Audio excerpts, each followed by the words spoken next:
Howdy y'all, thanks for clicking on the video. I am your new favorite sports YouTuber, Stickless Wonder. A little rundown about me: I'm pretty new to making videos, but I'm not new to enjoying sports. I've been a huge sports guy for almost my entire life. I watch the NBA, NHL, NFL, and the MLB almost religiously. A little housekeeping before we get into the first episode of this series. I plan on uploading 1 to 2 episodes a week depending on my work schedule. With this series, I really plan on leaning into realism and storytelling. I think MLB The Show has the best franchise mode throughout all of the major sports video games. I think it's a good platform that can really tell stories and make the world feel alive in this baseball franchise. There will be extra things sprinkled throughout the series, like videos on prospect highlights, little fake podcast episodes, and special broadcasts for the All-Star game and stuff like that. So, come and join me, Stickless Wonder, the new GM of the Los Angeles Angels, on this journey as we bring the Angels into the spotlight and we show the world that the Dodgers aren't the only baseball team in LA. But don't forget to like or dislike, I don't care, and subscribe. Leave a comment down below if there are any teams throughout the season you would like to see me play or any players you think would be a good fit with the Angels. Without further ado, let's get into it. The Los Angeles Angels have been in the MLB since 1961. 62 total years with a whopping 1 World Series win, which took place in 2002 over their fellow California team, the San Francisco Giants. With only 10 playoff appearances in history, the real story of this franchise is not playoff success or World Series wins. The real story of this franchise has been all of the notable players who have put on the red and white in Anaheim. All of that changes starting now, following an offseason that saw two-way phenom Shohei Ohtani jump ship to the inner city rivals, the LA Dodgers. The Los Angeles Angels, looking for a change in the front office, turned to the best. Yours truly, Stickless Wonder, has been hired by the Angels to lead this franchise to a better future. A quick disclaimer: my goal for this franchise and other franchise series moving forward is to really lean into the realism. I will be trying my hardest to build this franchise in the most realistic way I can, while also keeping the story fun and upbeat and really telling a story of the whole league throughout my years. While yes, I know in the past, the Angels' previous regimes of GMs and front offices have liked to spend money, go make big splashes in the trade market and in the free agency pool, while taking into account that the owner of the Angels has given me a pretty large pool of money to work from. I'm going to try my hardest to be smart and really work through the draft and building up the farm system before we go and make that big splash. That's not to say we're not going to sign some big free agents or make some big trades, but we need to build a backbone of this team before we start adding shiny new toys to it. With that little quick disclaimer out of the way, during my interview process, I sat down with Angels owner Art Monero, and he only asked me one question: what would you do with Trout if you got the job? And to me, the answer was easy. I told him I'd win a World Series with him. And ladies and gentlemen, that journey to get Mike Trout his first and the Angels fans their second in 62 years begins today. This offseason, the Angels didn't just lose superstar Shohei Ohtani. They also lost 2 recent trade deadline acquisitions, CJ Cron and Randall Grichuk. Giving up some top prospects for Cron and Grichuk and now watching them walk in free agency was not ideal. But the biggest blow was watching Shohei Ohtani leave to the Dodgers. That is a hole we are going to work to fill for years to come in this franchise. With Mike Trout under contract until 2030, we have at least 6 seasons to get Trout and the Angels a chip. Before looking at the roster, lineups, and rotations, we have to address the elephant in the room: Anthony Rendon. The baseball world blew up when Rendon made the worst mistake a professional athlete can make. He reminded the world that athletes are in fact human, and sometimes baseball is just a job to them, and they have more important things going on, as they should. Rendon signed a mega 7-year, $245 million deal with the previous front office of the Angels in the 2019 offseason. He's only played 200 games in a possible 546, never reaching over 10 home runs in that span, and only ever having an OBP over 400, which happened in the shortened 2020 season. To put it nicely, his time with the Angels has been abysmal. With that being said, I had to sit down with the aging third baseman, and he made it clear to me that he plans on playing as many games as his body allows him in 24 and beyond. I had to sit down with Angels manager Ron Washington, and we talked about how to best maximize Rendon's bat and to try to prolong his health. With that in mind, we made the decision to move him to everyday DH, taking some of the wear and tear of playing the field off him and his body. We will discuss who's going to be the stand-in at third base when we get to the roster. With that out of the way, let's take a look at this Angels roster. Outside of Trout, this team lacks any high-end talent at all, especially in the pitching department. To make it worse, many sites, such as The Athletic, have the Angels ranked in the bottom 5 in terms of farm system depth, with only one top 100 prospect, and that prospect being first base potential superstar Nolan Schanuel, who is the 23rd best prospect in baseball, while also being the second-ranked first base prospect behind Rays prospect Xavier Isaac. Looking at our pitching staff, we have a couple bright spots, with the first being Reed Detmers, a 24-year-old lefty starter out of Illinois. He has a strong repertoire, with a fastball that touches upper to mid-90s and a variety of potential breaking ball pitches. Entering his third full year with the ball club, he looks to improve on his all-right stats, posting a 4.48 ERA and a 1.35 whip last year. We have seen some real strikeout stuff potential from his pitch mix, and the potential upside of being an ace in a playoff rotation. He will be our ace to start the season, and with him being under team control until 2027, we have very high hopes for the young lefty. Our number 2 is a pretty big question mark for us, that being 27-year-old Patrick Sandoval, coming equipped with a filthy slider as his number 1 pitch and pretty solid hits per 9. He's had a solid 6-year career with the Halos, having a standout 2022, posting a 2.91 ERA and a 1.34 whip. But he did come back down to earth in 2023, walking a career high 74 batters in 144 innings. He looks to prove to the world that his 2022 is the norm for him and not his 2023. The big factor with him is going to be his circle changeup. If he can get that pitch going again, he's going to be a very solid number 2 or 3 pitcher for any ball club in the league. Being under team control until 2026, don't be surprised if he's not with us for long. His name is going to be thrown into trade talks throughout the season. We haven't made any definitive decision regarding his future with the ball club. Outside of Reed, Chase Sisleth is by far our best pitching prospect in the farm system. That's not saying much, but the kid still can throw the ball. Being a 23-year-old with a 75 hits per 9 and a 94 velo and 99 break, he has so much potential. A vicious four-seamer that regularly pushes upper 90s and a slider-spitter combo that can make him easily a top 3 pitcher in a playoff rotation. Not to get ahead of myself, he still has his work cut out for him, mainly with that being his walks per 9 and his home runs per 9.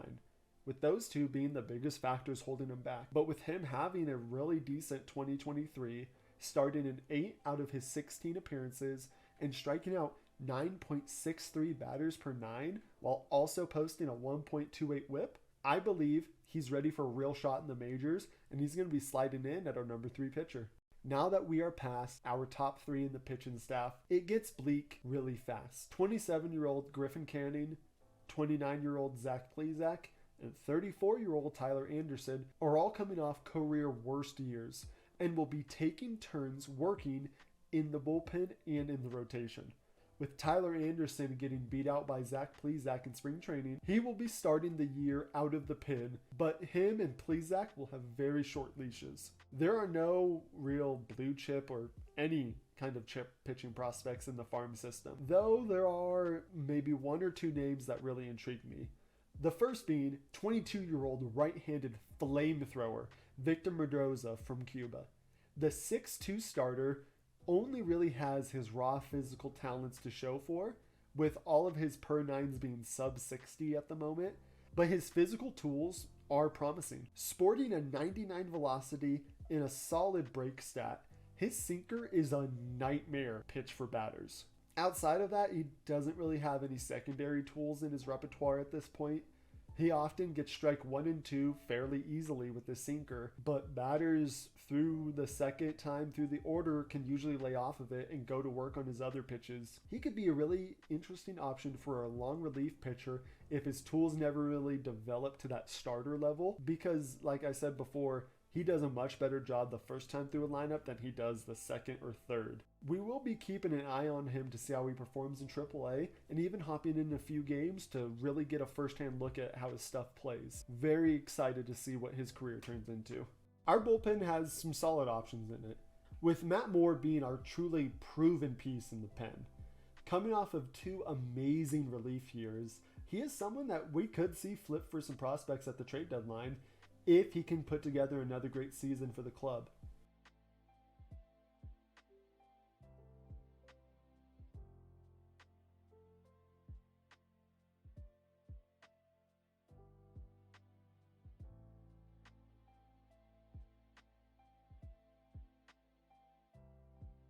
While our pitching staff leaves a lot to be desired, our outlook in the field is dim compared to other teams, but still brighter than our pitching.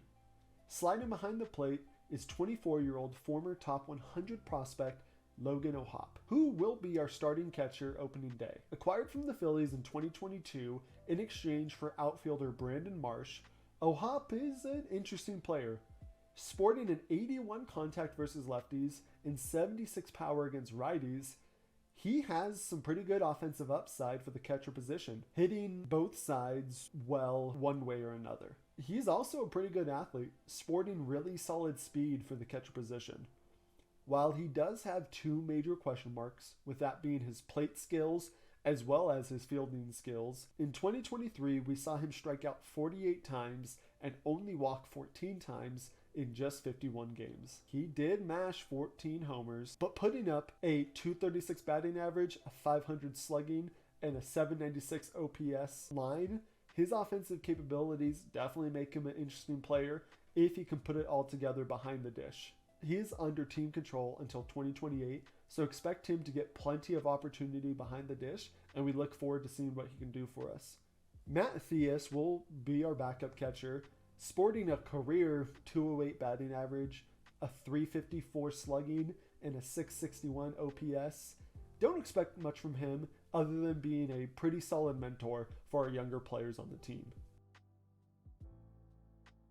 Nolan Shanuel is the team's sole top 100 prospect. And oh boy, does he have all-star potential written all over him. 22 years old, the 6'4 lefty from Florida knows how to get his bat on the ball. With 80 contact against righties and absolutely amazing plate skills for a rookie, he put together a solid 29 games for the club last season, batting .278 with a .402 OBP and a .732 OPS. His power is really the only thing about his bat that there's questions, and he has and will continue to work on it. But his natural ability to put the ball in play and not swing at bad pitches is not something to be taken for granted.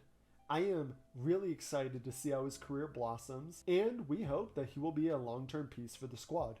Brandon Drury has second base secured for the time being. The 31-year-old veteran had a solid 2023 for the squad, hitting 26 dingers and posting a 262 batting average, a 497 slug, and an 803 OPS. His bat is solid for the Angels, and the only real question mark for him is his arm, with it being fairly weak. We see that second or first base are the only positions we feel comfortable with him slotting in at, and with Nolan having first base on lock, Brandon Drury will be sliding into the starting second baseman role for this club. With this being the last year of the 31-year-old's contract, expect him to definitely be one of the names that we look to move at the deadline. Drury's a great locker room guy, and we do love what he brings to the table offensively, but with him being 31 and on the last year of his deal, and this team having one of, if not the worst farm system in the league, we need to use every veteran we can to try to build the best team possible for the future. And unfortunately, Drury probably fits into that role. Our other option at second base is mediocre utility man Luis Rengifo. The 27-year-old switch hitter from Venezuela will be sliding in all around the diamond. Though his fielding is mediocre to bad, his innate ability to just mash lefties definitely will find him a spot in the lineup from time to time. Having a career year in 2023, we would love to have him in the everyday lineup, but his struggles against righties and his struggles in the field will hold him back a little bit. Only under team control until 2025. We'll see how his future with this team stacks up, but we like what he can potentially give us for the time being. Like previously stated, Anthony Rendon will not be the starting third baseman for the Angels this season. That role will be filled by utility man Taylor Ward. In an attempt to save Rendon's body for the rest of his contract, the utility man Ward has stepped up and been taking reps at third base, and he's made the transition from left to third pretty seamlessly. Ward, much like his teammate Patrick Sandoval, looks to recreate his 2022 success, where he hit a career-high 23 home runs, 22 doubles, and hit a .281 average, .473 slug, and an .833 OPS. Under contract until 2026, we expect him to be our third baseman for at least the remainder of the season. With 72 fielding and 74 reaction, we think that he'll be able to handle it pretty flawlessly, but we will keep an eye on how he transitions in the actual regular season. Anthony Rendon, being paid a whopping $30 million this year, $35 million in 2025, and $40 million in 2026, we know that his trade market is non-existent, whether it's due to the size of his contract, his recent injury history, or the history of his stats when he's actually on the field. We are hoping we can get the all-star version of him back, but you never know. Baseball is a weird sport. For Anthony Rendon, DH is the only real option we see. The 33-year-old slugger for sure has all-star potential in his bat. We've seen it in years past. But as of right now, we can only hope to try to salvage the remaining 3 years of the contract. For the very least, hope that he can be a good mentor for some of our younger talent coming up. Speaking of the younger talent coming up, let's take a look at former top 100 prospect shortstop Zach Neto. Looking to improve in his sophomore season, the 23-year-old, also from Florida, has a solid glove and a bat that usually ranges from mediocre to flat out bad. He does have a potential and hits lefties for power pretty decently, and we will look to develop his plate skills throughout the series. His fielding ability will definitely look to keep him on the team for many years to come. We are very excited to see what Zach Neto can bring to the table for the ball club. We have some other young talent at shortstop in this ball club. While none of them are high-end prospects, they are intriguing nonetheless. The first is Kyron Paris, who does look to make his rookie debut this year. The 22-year-old from Cali has, stop me if you heard me say this before, all of the physical tools that make for a very good backup shortstop in this league. We'll see if he can make that jump to starter throughout the season, but he definitely has to work on his plate and bat skills if he ever wants to make that jump. The other shortstop prospect that I am the most excited for is Adrian Placina. The 20-year-old switch hitter is a player that we are definitely going to check up on in AA throughout the year and go watch firsthand what he can do at AA. Having as good, if not better, plate skills than our other two shortstop options and just as good fielding and physical tools, with a few more years to grow, we will be looking at him to move up to AAA, hopefully by playoff time for the ball club. We are really excited to see what he can grow into and think that he definitely has the highest upside offensively compared to the other two shortstop prospects. Our outfield is pretty much set for every position except for left field. The former top prospect Joe Adell will be given probably his last chance to win a spot on the roster. The previous front office gave him ample opportunity to earn it, and we will be calling it the last year for him. Fighting for a starting spot with journeyman Aaron Hicks, Hicks and Adell will be platooning in left, with Adell starting mostly against righties and Hicks mostly versus lefties. Adell already being 25 and putting together no MLB caliber season since 2020 will be given a very short leash. Let's be real here.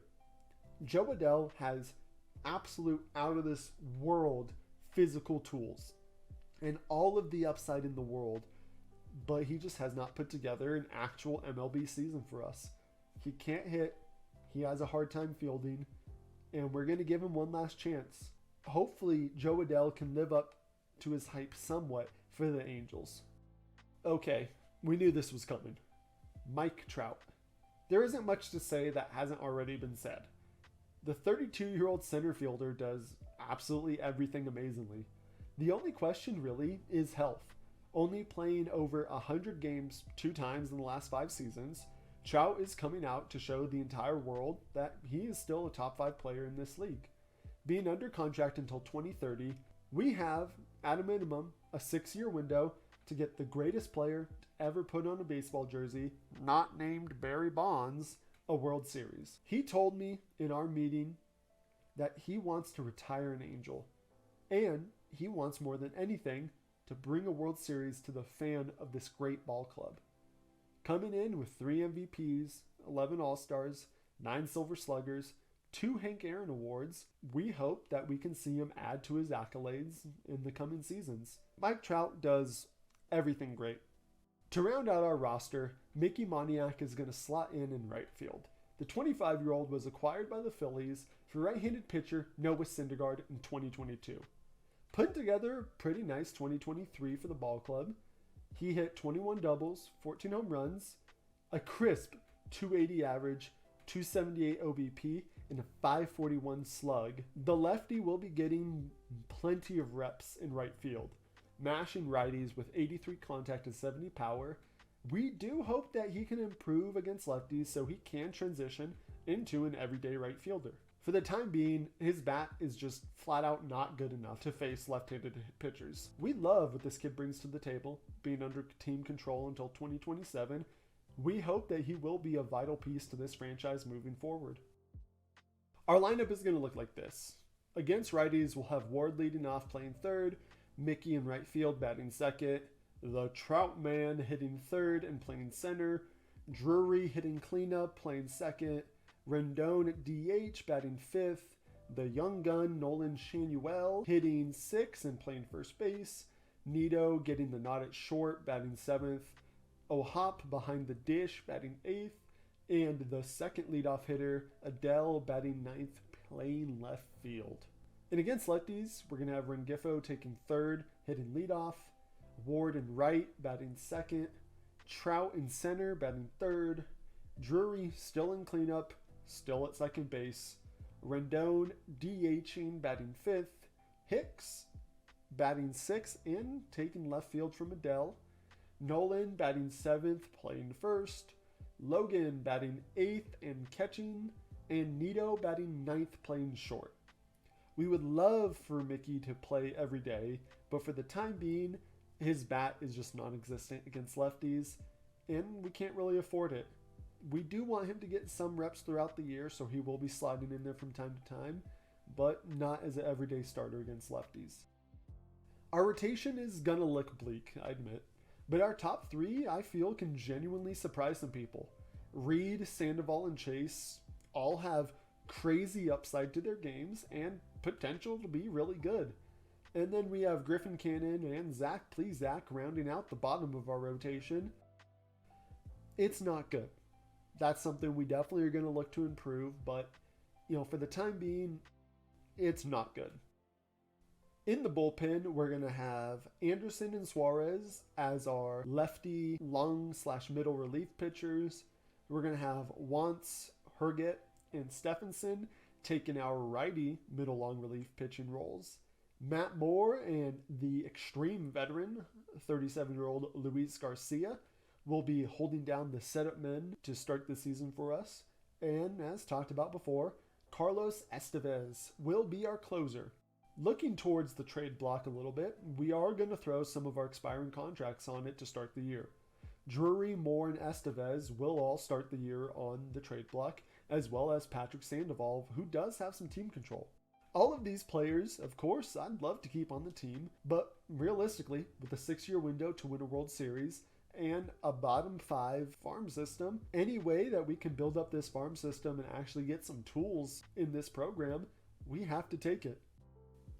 We're not completely dismissing the fact that these guys can stay on the team, but for the time being, we're gonna let some people call with some offers for them.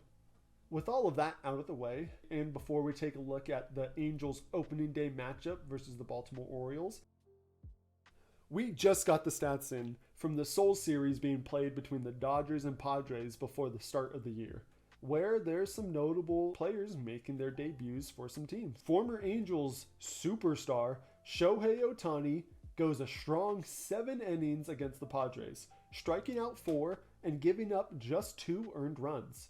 The Padres would go on to later win the game in extra innings with a walk-off home run. Tyler Glasnow would make his debut with the Dodgers in the second game, going 5.2 innings, giving up 8 runs, 6 of them earned. Ohtani, in his first 2 games with the Dodgers, would go 0 for 7 with 2 walks and 2 strikeouts, still looking for his first base hit with the Dodgers. Shohei Ohtani is going to have to wait to try to get his first hit in a Dodgers uniform. The Dodgers opened up the season at home against the Cardinals, which would also see young budding superstar Yoshinobu Yamamoto make his first career start against the Cardinals' new ace, Sonny Gray. Stay tuned for highlights on that matchup.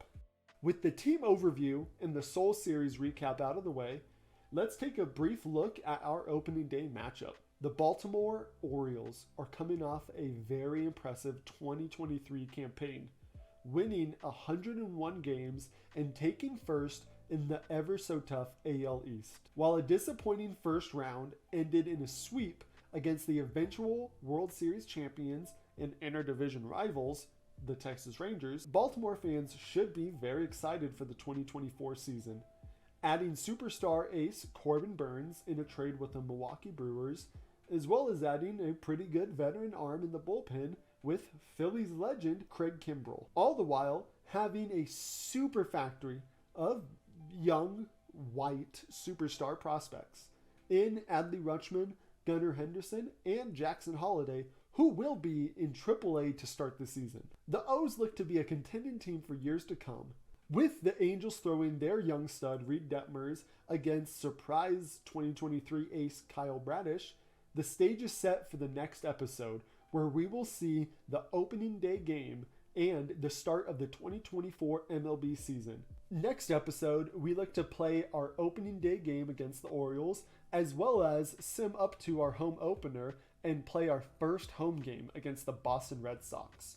We'll also probably do our first scouting trip and maybe sim through the rest of the month of April. I would like to do around 2 games of video, as well as simming through about a month every video, except for special days like the draft, the all-star break, stuff like that. So be sure to tune in to future videos. Give it a like, dislike, leave a comment for any players you'd like to see on the team, any teams you'd like to see us play. And just remember, folks, stay stickless.